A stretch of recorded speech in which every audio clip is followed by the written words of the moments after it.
वक्रतुण्ड महाकाय सूर्यकोटिसमप्रभ निर्विघ्नं कुरु मे देव सर्वकार्येषु सर्वदा शान्ताकारं भुजगशयनं पद्मनाभं सुरेशं विश्वाधारं गगनसदृशं मेघवर्णं शुभांगं लक्ष्मीकान्तं कमलनयनं योगिभिर्ध्यानगम्यं वन्दे विष्णु भवभयहरं सर्वलोकैकनाथं नीलाचलनिवासाय नित्याय परमात्मने बलभद्र सुभद्राभ्यं जगन्नाथाय ते नमः। वन्दे देवम् उमापतिसुरगुरुं वन्दे जगत्करणं वन्दे पुन्नगभूषणं मृगधरं वन्दे पशूनां पदं वन्दे सूर्यशशाङ्कवह्निनयनं वन्दे मुकुन्दप्रियं वन्दे भक्तजनाश्रयं च वरदं वन्दे शिवं शङ्करम्। कृष्णाय वासुदेवाय हरये परमात्मने प्रणतः क्लेशनाशाय गोविन्दाय नमो नमः। ॐ क्लीं कृष्णाय नमः। ॐ नमो भगवते वासुदेवाय। हरे कृष्ण कृष्ण कृष्ण हरे हरे, हरे राम राम राम हरे हरे। समस्त को जय जगन्नाथ। आशा समस्ते भलरे थिबे, कुशलरे थिबे, सुस्थरे थिबे, मस्ତରେ थिबे। एही श्रेष्ठ मास धर्मर मास वैशाख मास निश्चित भाव पालन करुथिबे, धर्म पुण्य अर्जन करुथिबे। वैशाख महात्म्यर आमे सप्तविंश अध्याय पर्यंत पाठ कर सारिचु। आज आम श्रवण करवा अष्टाविंश अध्याय। बहुत सुंदर कथा गुड़ाक एथारे लिखिंट।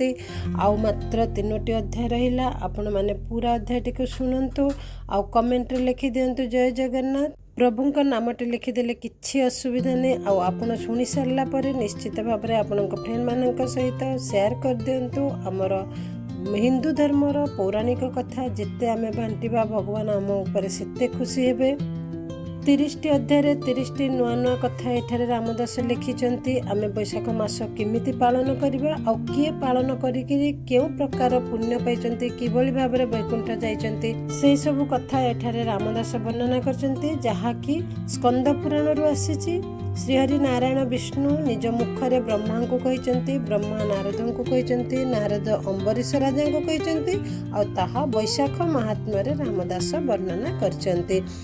आशा करुच्ची आपण मैंने संपूर्ण अध्यायटी शुणी सारी। अष्टाविंश अध्याय आज मैं पढ़ा। जदि आपण मैंने कौन अध्याय भी जदि स्किप कर देचंती ताहले आउ 2 दिन रहिला मात्र से अध्यायटी सर्च करके आपण मैंने शुणी दिंतु। कहीं एठारे बहुत जगार लिखाला, बहुत अध्याय लिखि सारी जे जो मैंने वैशाख मास पालन करचंती से माने वैशाख मास जदि पालन करी भी पारनांती, जदि वैशाख महात्म्य जदि भी खाली श्रवण करचंती किंबा पढ़ुचंती ताहले भी सेमानंकर से वैशाख मासर धर्मफल पाइबे बोली। तबे चलंतु आ देरी करबानी, आज आम आरंभ करबा अष्टाविंश अध्याय। राजोवाच हेमंत सत्रितर जन विप्रंकु पुछई बचन कहिला बलि इंद्र कथा शुणी तुटिला भव व्यथा कहिला पाप पुण्य धर्म सकल व्रत श्रेष्ठतम पुरुष मानक चरित धर्म कहिल मु अकृत स्त्रीक धर्म की प्रकार कहिबा मोते विप्रवर कि पापे पांति नरक गति कि धर्मे वैकुंठे बसंती शुणिन सुत देव कही राजन ଶୁଣ ମନ ଦେଇ, ସ୍ତ୍ରୀଙ୍କ ଧର୍ମ କଥା ଶୁଣ, ଯେ ଧର୍ମ ସଂସାରେ ପ୍ରମା। ସ୍ୱାମୀର ଚରଣ ସେବିବ, ପତିବ୍ରତା ଧର୍ମ ରଖିବ, ହୋଇବ ପତିର ସେବକ, ଖାଇବ ନିତ୍ୟ ପାଦୋଦକ। ପତି ସେ ବ୍ରତ ପତି ତୀର୍ଥ, ପତି ସେ ଅଟଇ ଯାବତ। ଆଗେ ସ୍ୱାମୀ କି ଭୁଞ୍ଜାଇବ, ପଛରେ ଭୋଜନ କରିବ। ସ୍ୱାମୀର ଆଜ୍ଞା ନ ମେଣ୍ଟିବ, ଚିତ୍ତ ସ୍ୱାମୀର ପାଦେ ଥିବ। ସ୍ୱାମୀର ମୁଖ କୃଷ୍ଣ ରସ, ଶୁଣିନ ହୋଇବ ସନ୍ତୋଷ। ପରେ କରିବ ଦୟା ଚିତ୍ତ, ତୁଳସୀ ସେବାରେ ଭକତ। ପ୍ରଭାତେ ସ୍ନାନ ବୈଶାଖରେ, ଅଥବା କାର୍ତ୍ତିକ ମକରେ। ଶୁଚିମନ୍ତ ଯେ ହୋଇଥିବ, କେବେ ହିଂସା ନ କରିବ। ଭୋଜନେ ପରଶିବା ଠାରେ, ମନେ ନଥିବ ପରାପରେ। କେବଳ ଲଜ୍ଜା ମାତ୍ର ଧନ, ଅନ୍ୟରେ କିବା ପ୍ରୟୋଜନ। ତୃତୀୟ କାଳ ପରାପତେ, ପୂଜିବ ବ୍ରାହ୍ମଣ ଅତିଥି। ପତି ସଙ୍ଗତେ ତୀର୍ଥ କରେ, ପୁତ୍ର ପୌତ୍ରୀଙ୍କୁ ରଖି ଘରେ। ସ୍ୱାମୀର ଅନ୍ତକାଳ ଜାଣି, କରିବ ଅଗ୍ନି ଆରୋପଣି। ଯେବେ ସେ ନୋହିବ ଦହିର୍ଯ୍ୟ, କରିବ ସ୍ୱାମୀ ପ୍ରେତ କାର୍ଯ୍ୟ। ତଦନ୍ତେ ଏକାଦଶୀ ବ୍ରତ, ପାଳନ କରି ସ୍ୱାମୀ ମତ। ଜଳ ଆହାର ନ କରିବ, ରାତ୍ରିରେ ଉଜାଗର ହେବ। ଜାଗର ଜାଳି ଗୃହାଘୃତ, ବସି ଶୁଣିବ ଭାଗବତ। ଦ୍ୱାଦଶୀ ଦିନ ପ୍ରାତଃକାଳେ, ସ୍ନାନ କରିବ ତୀର୍ଥ ଜଳେ। ଅତିଥି କରିବ ଅର୍ଚ୍ଚନ, କରାଇ ଅମୃତ ଭୋଜନ। ଦକ୍ଷିଣା ଦେବ ବିପ୍ର ଘରେ, ଦେଇନ ପଡ଼ିବ ପାଦରେ। ବିପ୍ରଙ୍କୁ ଯେ ଆଜ୍ଞା ମାଗିବ, ତଦନ୍ତେ ପାରଣ କରିବ। ଏକାଦଶୀର ପୂର୍ବ ଦିନ, କରିବ ହବିଷ୍ୟ ଭୋଜନ। ଏମନ୍ତ କରେ ଯେଉଁ ନାରୀ, ବସଇ ବୈକୁଣ୍ଠର ପୁରୀ। ପୁଣି ଜନ୍ମଇ ମହିତଳ, ଭୋଗ କରଇ ବେଳୁ ଦେଲ। ଯେ ନାରୀ ଏ କର୍ମ ଛାଡ଼ଇ, ନାନା ଅକର୍ମ ଆଚରଇ। ସେ ମଲେ ନର୍କ ଭୋଗ କରେ, ପଡ଼ଇ 84 ନର୍କରେ। ଏବେ ହୋ ଶୁଣ ନୃପବର, ପୂର୍ବେ ହୋ କାଶ୍ମୀର ଦେଶର। ଥିଲା ଯେ ଏକ ବିପ୍ରବର, କାଶ୍ମୀର ଦେଶେ ତାର ଘର। ନାମ ତା ବୃନ୍ଦାବନପତି, ଭାରି ଯା ନାମ ତା ମାଳ।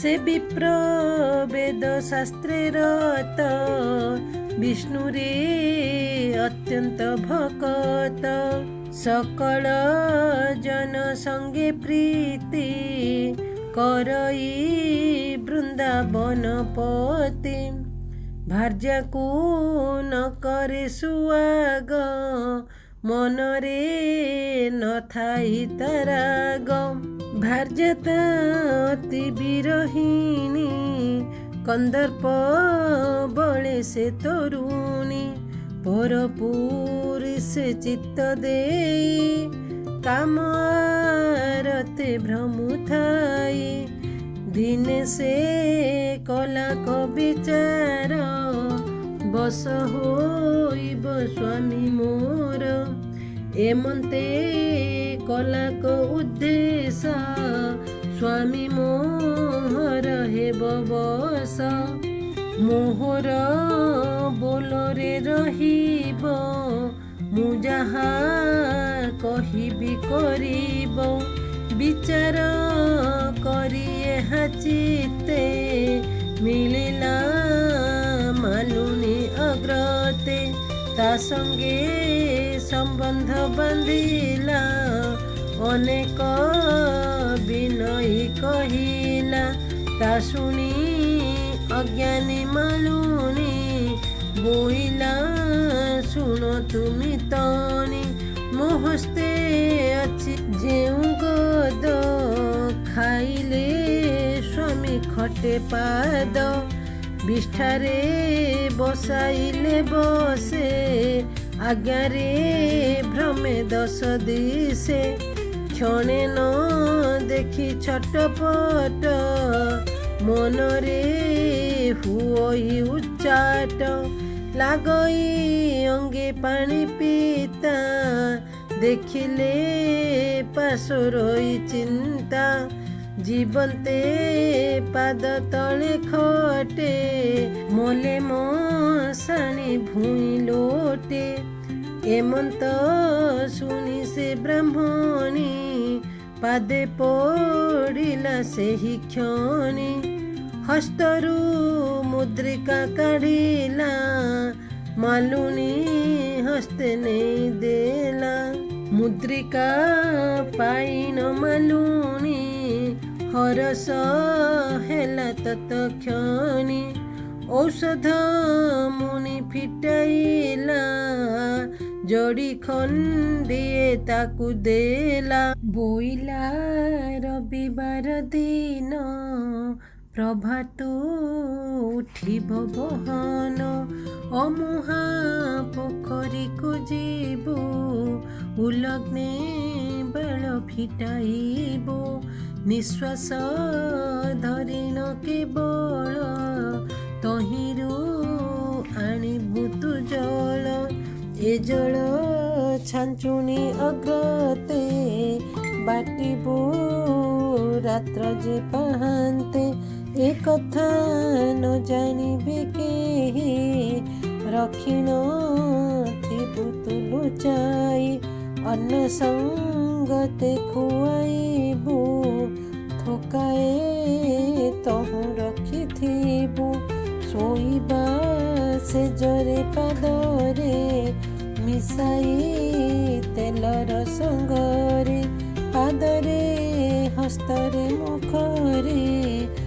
लगाई देबु तु निदरे मालुनी कही एमंतरे से जोड़ी देला ता हस्तरे पाइन से कन्या हरस जाई मिलिला निज बास पेड़ी रे बांधिन रखिला एमंत दिन चारि गला प्रभाते रविवार दिन निद्रा से तेजिला बहन अमुहा पोखरी की गला उलग्न केश फिटाइला नुआ कुंभरे जल घिनी गृहरे मिलिला कामिनी से जले औषध बाटिला गृह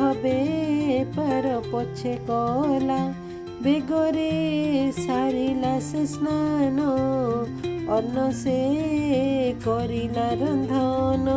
ଔଷଧ ଅନ୍ନ ସଙ୍ଗତରେ, ସ୍ୱାମୀ କି ଦେଲା ଗୁପତରେ। ଥୋକାଏ ତହୁଁ ରଖିଥିଲା, ରାତ୍ରିରେ ତେଲ ସଙ୍ଗେ ଦେଲା। ବ୍ରାହ୍ମଣ କଲା କଶୟନ, ପାକ ନୋହିଲା ଗର୍ଭେ ଅନ୍ନ। ବିପ୍ରର ପେଟ ଫୁଲାଇଲା, ଅଙ୍ଗରେ ଜ୍ୱର ପ୍ରବେଶିଲା। ଦିନକୁ ଦିନ ହେଲା କ୍ଷୀଣ, ବିପ୍ରକୁ ନରୁଚଇ ଅନ୍ନ। ଦିନକୁ ଦିନ ହୋଇ ଦୁଃଖୀ, ସେ ବିପ୍ର ଦେହ ଗଲା ସୁଖୀ। ତା ଗୋଡ଼ ହାତ କ୍ଷୀଣ ହେଲା, ଅଜୀର୍ଣ୍ଣେ ପେଟ ବାହାରିଲା। ଘୋଳି ହୋଇ ପାଦ ଧୋଇ, ବସିଲା ଦିନ ଠାରୁ ନ ଉଠୋଇ। ଟାଣ ହି ଅହର୍ନିଶି ପେଟ, କାନ୍ଦି ହୋଇ ଛଟପଟ। ସେ ବ୍ରାହ୍ମଣର ମାତା ଥିଲା, ତା ଦେଖି ବିକଳ ହୋଇଲା। ବନ୍ଧୁ ବାନ୍ଧବ ଯେତେ ତାର, ଆସି ମିଳିଲେ ତାର ଘର। ବୈଦ୍ୟକୁ ଡକାଇ ଆଣିଲେ, ନାନା ଚିକିତ୍ସା ତାକୁ କଲେ। ସେ ବୈଦ୍ୟ ନାନାଦି ଔଷଧ, ଦେଇନ ହୋଇଲା ସ୍ତବୋଧ। ବୋଇଲା ହେଲା କାଳ ବ୍ୟାଧି, ଏହାକୁ କେ କଲା ଔଷଧି। ଏ ବ୍ୟାଧି ଭଲ ନ ହୋଇବ, ନିଶ୍ଚୟ ବିପ୍ର ହତ୍ୟା ହେବ। କେଉଁ ଚଣ୍ଡାଳ ଏହା କଲା, ବିପ୍ରର ହତ୍ୟା ସେ ଘିନିଲା। ତାହାକୁ କେବେ ନାହିଁ ପାର, ପଡ଼ିବ 84 ନରକର। ଏତେ କହିଣ ବୈଦ୍ୟ ଗଲା, ସେ ବିପ୍ର ହନ୍ତସନ୍ତ ହେଲା। ଅଙ୍ଗେ ଘୋଟିଲା ସନ୍ନିପାତ, ତକ୍ଷଣେ ଲଭିଲା ପଞ୍ଚତ୍ୱ।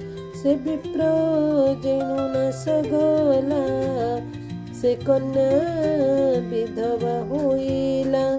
ତାହାର ବନ୍ଧୁ ବର୍ଗ ଥିଲେ, ଅଗ୍ନି ସଂସ୍କାର ତାକୁ କଲେ। ସାରିଲେ ପ୍ରେତ କ୍ରିୟା ମାନ, ଶୁଣ ତୁ ମିଥିଳା ରାଜନ। ଏ କଥା ବ୍ରହ୍ମାଙ୍କ ଆଗରେ, କହିନଥିଲେ ଚକ୍ରଧର। ନାରଦ ଆଗେ ବେଦବର, କହିନ ଅଛନ୍ତି ଏ ଗିର। ନାରଦ ଅମ୍ବରୀଶ ଆଗେ, ଏ କଥା କହିଲେ ସରାଗେ। ଶୁଣ ସତ୍ରିତ ନୃପବର, କହିଲି ତୋହର ଆଗର। ବୈଶାଖ ମାହାତ୍ମ୍ୟ ରସ, ଗୀତେ କହିଲେ ରାମଦାସ। ଇତି ଶ୍ରୀ ସ୍କନ୍ଦ ପୁରାଣେ, ବୈଶାଖ ମାହାତ୍ମ୍ୟେ, ବିପ୍ର ନାରୀ ଚରିତ କଥନେ, ନାମ ଅଷ୍ଟାବିଂଶ ଅଧ୍ୟାୟ। ଏ ଥିଲା ଆଜିର ଅଷ୍ଟାଦଶ ଅଧ୍ୟାୟ। ଆପଣମାନେ ଜାଣିପାରିଥିବେ ଏଥିରେ ନାରୀର ଚରିତ୍ର କିଭଳି ହେବା ଉଚିତ, ପତି ସେବା କିଭଳି ଭାବରେ କରିବା ଉଚିତ, ଆଉ ଯେଉଁ ନାରୀ ତାର ଧର୍ମ ପାଳନ କଲା ସେ କିଭଳି କର୍ମ କରିକିରି କିଭଳି ଭାବରେ ବୈକୁଣ୍ଠ ପ୍ରାପ୍ତି ହେବ, ପୁଣ୍ୟ ଅର୍ଜନ କରିବ, ଆଉ ଯେଉଁ ନାରୀ ବିପଥଗାମୀ ହେଲା ତାହାର ପରିଣାମ କ'ଣ ହେବ ତାହା ଏଠାରେ ବର୍ଣ୍ଣନା କରିଛନ୍ତି ରାମଦାସ। ତେବେ ଆପଣମାନେ ଶୁଣି ସାରିଲା ପରେ କଥାଟିକୁ ଅନ୍ୟମାନଙ୍କ ସହିତ ବାଣ୍ଟି ଦେବେ। ଆଉ ଆପଣ ଜୟ ଜଗନ୍ନାଥ, ଜୟ ଶ୍ରୀକୃଷ୍ଣ, ରାଧେ ରାଧେ ଯାହା ବି ଆପଣଙ୍କ ପ୍ରିୟ ପ୍ରଭୁଙ୍କର ନାମଟିଏ ଲେଖିଦେବେ। ଚ୍ୟାନେଲରେ ଯଦି ନୂଆ ଅଛନ୍ତି ତାହେଲେ ଆଧ୍ୟାତ୍ମିକ ବିଶ୍ୱାସ ଚ୍ୟାନେଲଟିକୁ ସବସ୍କ୍ରାଇବ୍ କରିଦିଅନ୍ତୁ। आमर जगन्नाथ संस्कृति और परंपरार अनेक पौराणिक कथा पूजा पाठ और धर्म विषय बहुत किसी जिनस जानवा पाइबे। जदि सब्सक्राइब कर बेल आइकन को दबाई दिंतु आउ जोड़ी हो रही था वैशाख महात्म्य आउ दुईटी अध्याय रहा आपण मैंने शुणु वैशाख मासर पुण्यफल प्राप्त करंतु। तेबे आज एतिके। जय जगन्नाथ, जय श्री कृष्ण, राधे राधे। जगन्नाथ महाप्रभु समस्तंकर मंगल करंतु।